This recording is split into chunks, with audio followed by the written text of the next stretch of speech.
Hey everyone, today we're going to be talking about a tax hurdle that almost every retiree will need to plan for in retirement. Okay, this tax hurdle is created by how Social Security is taxed. It's called the Social Security Tax Torpedo. Okay, and we're going to be talking about how the Social Security Tax Torpedo is created, why you need to avoid it at all costs, and how you can avoid it with Roth conversions. Before getting into this presentation, if this is your first time watching a video on our Safeguard Wealth Management YouTube channel and you like our content, make sure you hit the subscribe button. We put out content weekly. You'll be notified of all future content. So as we go through this presentation, I want you to think about how you will overcome this Social Security Tax Torpedo in retirement. So let's get into it. For those that right off the bat are wondering, what the heck is this guy talking about? Social Security Tax Torpedo? What the heck? Is this just some marketing talk? Just know that I didn't come up with the name. I'm not even sure where the name came from, but it's been talked about in high-level financial planning for a while. I have just a snapshot of an article from the Journal of Financial Planning that talks about this tax torpedo. We've also seen it in the Journal of, I believe, Public Accounting as well. And so this is a well-known high-level financial planning topic. I didn't come up with the name, okay?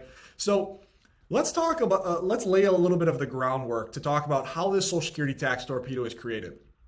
So many of you are familiar with the tax system that's on the screen right now. I call it the workers' tax system. It's fairly simple. You earn money from your employer. That money is then taxed based on this tax system. And we have a marginally increasing tax system. So let's say you have $150,000 of income that you take in a given year. Well, you're going to first be taxed at 10%, then 12%, and 22%. Okay, it's pretty simple, pretty straightforward. You don't have a lot of planning and managing that you can do with your tax system. Okay, especially while you're working. You can take deductions, you can take credits, and that's about it.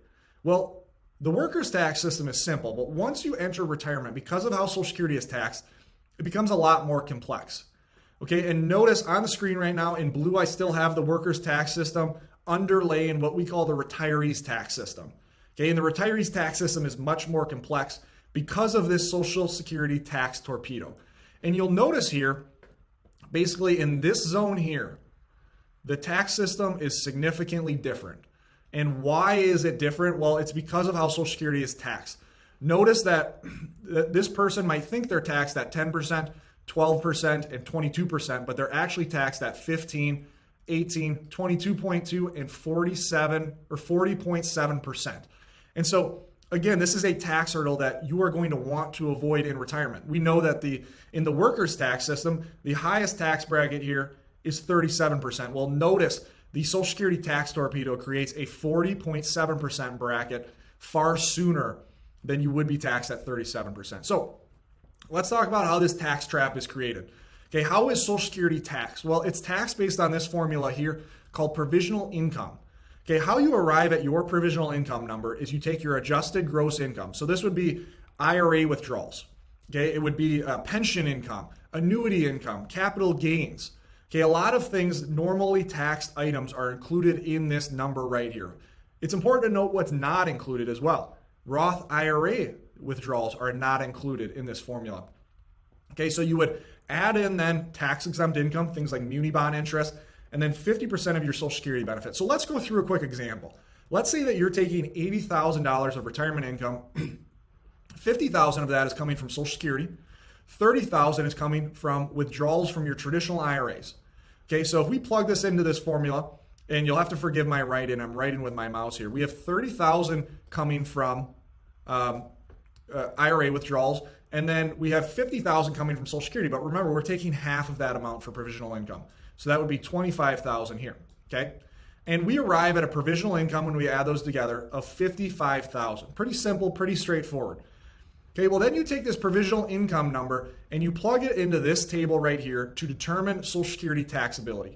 Let's say this couple is, let's say this couple is married, okay? So they're gonna be in this middle zone right here. The first $32,000 of provisional income means their Social Security benefit is tax-free. From $32,000 to $44,000 up to 50% of the provisional income in this zone becomes taxable in terms of Social Security, and then above $44,000, 85 cents for every dollar becomes taxable, up to 85%. So let's work this out. Hopefully this will become clearer as we work this out. So 55,000 is obviously above this higher limit over here of 44,000. So they're going to be fully subject in this category right here. There's a $12,000 range in this category from 32,000 to 44,000. 50 cents for every dollar in this range of their Social Security benefit becomes taxable. So we see up here, 50% of 12,000 is 6,000. So at the very least, $6,000 from their Social Security benefit is going to be taxable. Okay, but then they have $11,000 that's over this limit right here. Okay, so 85 cents of every dollar over that limit is going to become taxable as well. I've worked out the math for you. 85% of 11,000 is 9,350. So their total Social Security taxability is 15,350. And notice they're taking $50,000 of Social Security benefits, but only 15,350 is taxable. Okay, and so let's go through a situation using the same example. And let's say this person is in the 22% bracket. I know if you work out the math, it's not going to line up perfectly, but just bear with me for this example, okay? Let's say they're in the 22% bracket. They're taking $80,000 of income for travel, for basic food, utilities, things like that. But it's the dead of winter. They're going to a coffee shop. They get in their car. They turn the key, and the car doesn't start, okay? Well, shucks, okay? They take it into their mechanic. Mechanic lets them know that it's going to be a $1,000 bill in order to fix their car. So what do they need to do? They need to pull an extra $1,000 from their traditional IRAs. Now, they're in the 22% bracket. Okay, so intuitively, what most people would think would happen is they're going to owe $220 in taxes. Yeah, because they're in the 22% bracket. Here's what actually happens, though. They do owe 22% on that $1,000 withdrawal. They were right on in that case, but they missed another part of the equation.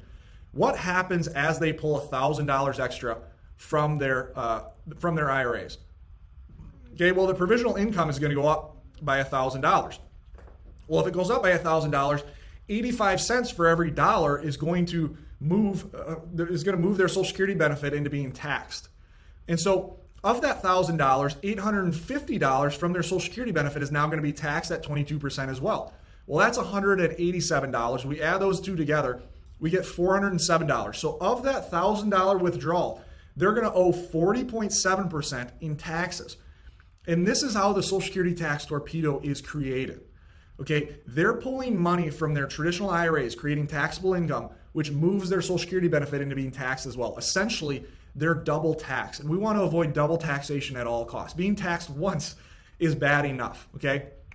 So we know the retirees' tax system is complex. We understand how this tax zone is created. Essentially, during this zone right here, okay, our taxes are going to rise. Our marginal tax rate is going to rise 50 to 85%, depending on how our Social Security benefit is taxed in that zone. And so again, certain things won't cause Social Security benefits to be taxed. Roth withdrawals are one of those items, okay? And so we can start to plan to pull from other resources if we have them in order to avoid this tax trap right here. Okay, one thing I will note, if you didn't watch the video that we filmed last week talking about the Tax Cuts and Jobs Act and how taxes are going to rise in 2026, I highly recommend doing so. Up in the right-hand corner of this video, we will link to that video so you can watch that, learn about why taxes are going up. But basically, here's the punchline. In 2026, this tax trap, this tax torpedo, gets that much worse because tax rates are going up. And so before, the top bracket or the top marginal rate that you would be at was 40.7%. Well, it's going up to 46.25% after 2026. And so we know we need to start planning to avoid this tax hurdle at all costs.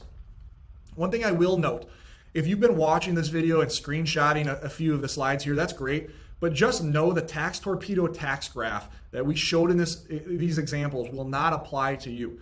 Your tax torpedo tax graph is going to look slightly different because everyone's will based on how much Social Security income they have. It adjusts based on how much Social Security income you have. So don't snapshot one of these and assume that you can plan out your situation just like that.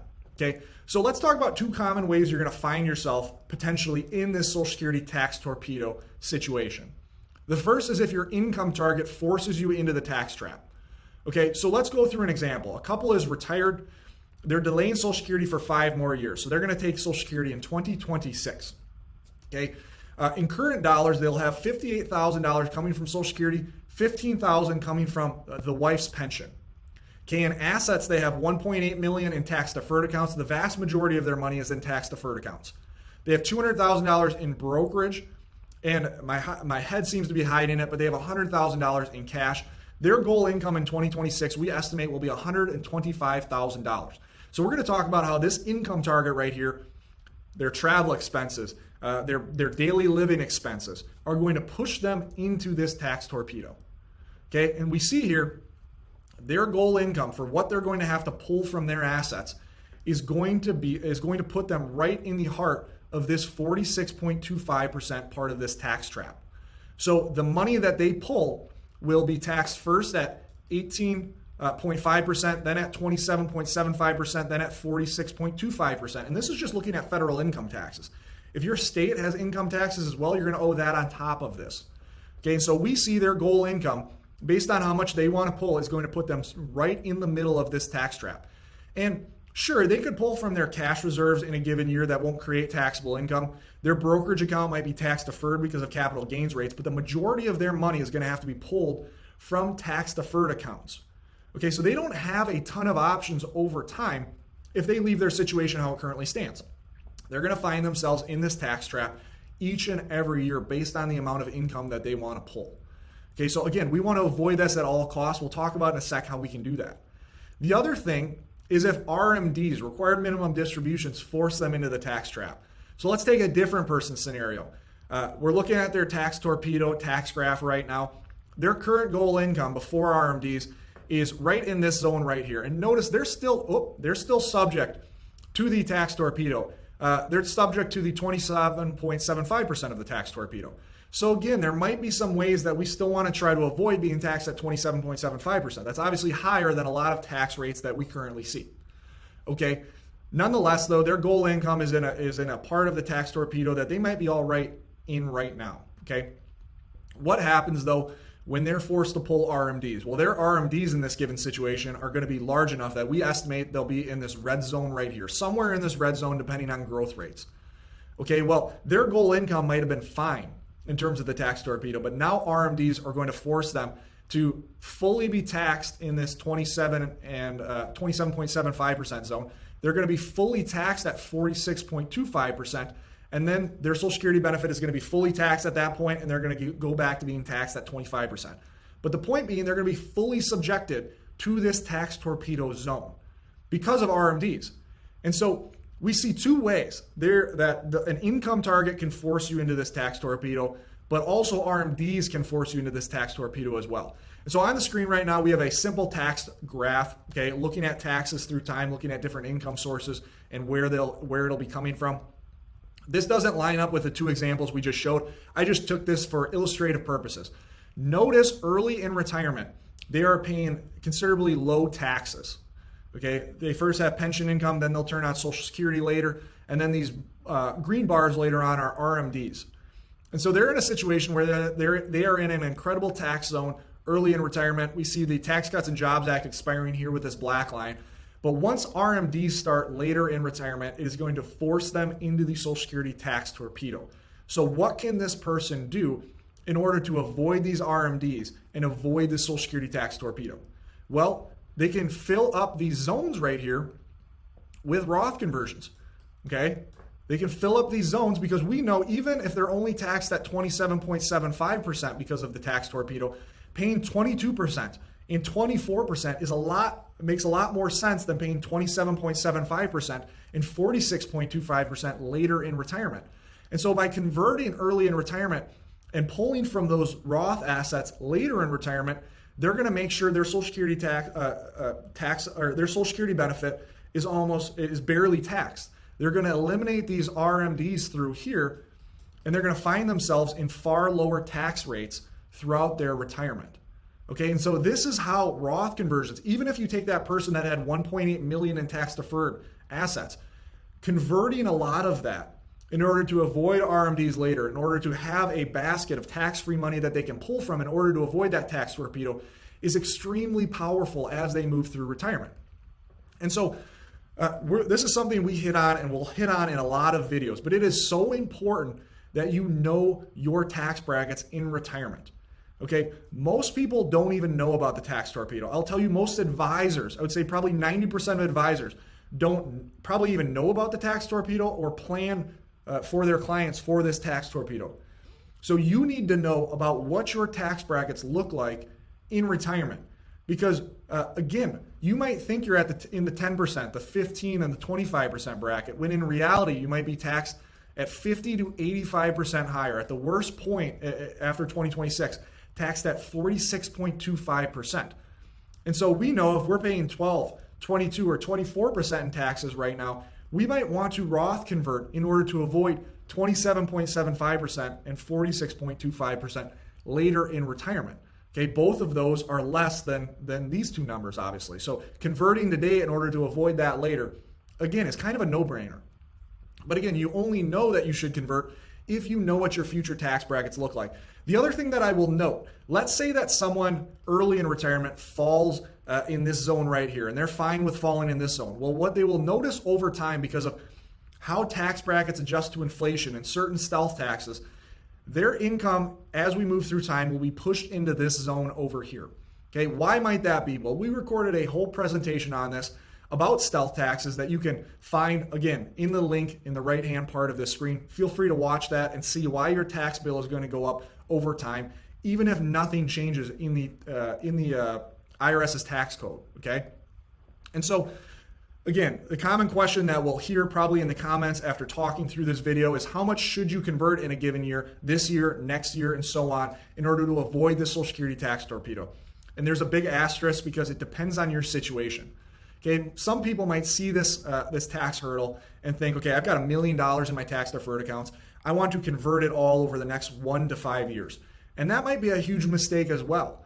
Because remember, we have a standard deduction. Okay, for married filing jointly, it's $25,100. If you're over 65, you get an add-on standard deduction as well.